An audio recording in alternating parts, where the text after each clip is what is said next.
வெப்ப சமநிலை. இப்போது இந்த வெப்பம் எப்போ சமநிலையாகும், எப்படி ஆகுன்றதை பற்றி பார்க்கலாம்.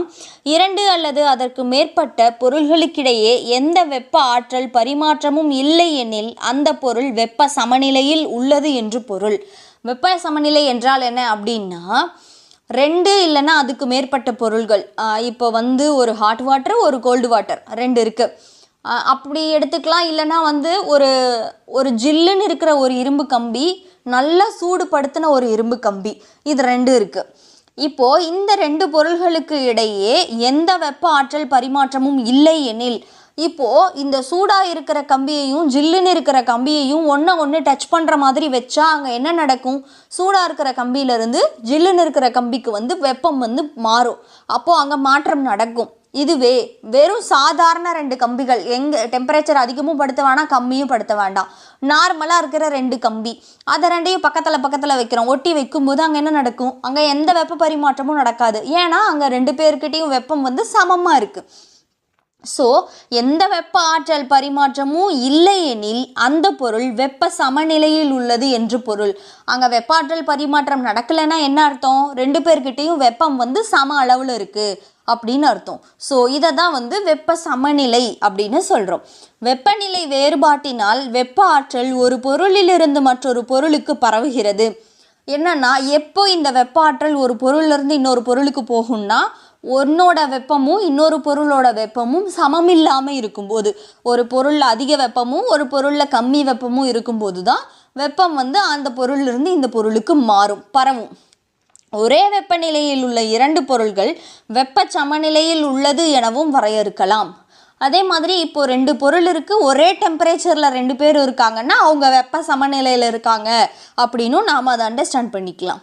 மாறுபட்ட வெப்பநிலையில் உள்ள 2 பொருள்கள் ஒன்றோடொன்று தொடுமாறு வைக்கப்பட்டால் என்ன நிகழும்? இப்போ என்னென்னா, 2 வேறு டெம்பரேச்சரில் இருக்கிற பொருளை ஒன்றை டச் பண்ணுற மாதிரி வச்சா அங்கே என்ன நடக்கும்? இந்த 2 பொருட்களும் வெப்ப சமநிலையினை அடையும் வரை சூடான பொருளில் இருந்து குளிர்ந்த நிலையில் உள்ள பொருளுக்கு தொடர்ந்து வெப்ப ஆற்றல் பரிமாற்றம் நடைபெறும். அங்கே என்ன நடக்கும் அப்படி டச் பண்ணும்போதுன்னா, 2 பேருக்கும் வெப்ப சமநிலை வர்ற வரைக்கும், 2 பேரோட வெப்பமும் சமமாகிற வரைக்குமே சூடாக இருக்கிற பொருள்லேருந்து வெப்ப ஆற்றல் குளிராக இருக்கிற பொருளுக்கு போகும் அப்படின்னு சொல்கிறாங்க. இதனை கீழ்கண்ட படத்தின் மூலம் தெளிவு பெறலாம். இப்போது இந்த வெப்ப பரிமாற்றத்தை இந்த படத்தை பாருங்களேன். வெப்ப சமநிலையை நிறுவுதல். இப்போ இந்த ரெட் கலரில் இருக்கிறது வெப்பமான பொருள், ப்ளூ கலரில் இருக்கிறது குளிர்ச்சியான பொருள். 2ஐயும் டச் பண்ணி வைக்கும்போது இந்த வெப்பம் சூடான பொருளிலிருந்து குளிர்ந்த பொருளுக்கு போகும். இது எது வரைக்கும் இந்த வெப்பம் போயிட்டே இருக்கும்னா, 2 பேரோட வெப்பநிலையும் சமமாகிற வரைக்கும் இந்த சேஞ்சஸ் நடந்துக்கிட்டே தான் இருக்கும். குளிர்ச்சியான பொருள் சூடான பொருளுடன் தொடர்பில் உள்ள போது வெப்ப ஆற்றல் சூடான பொருளிலிருந்து குளிர்ச்சியான பொருளுக்கு பரிமாற்றம் அடையும்.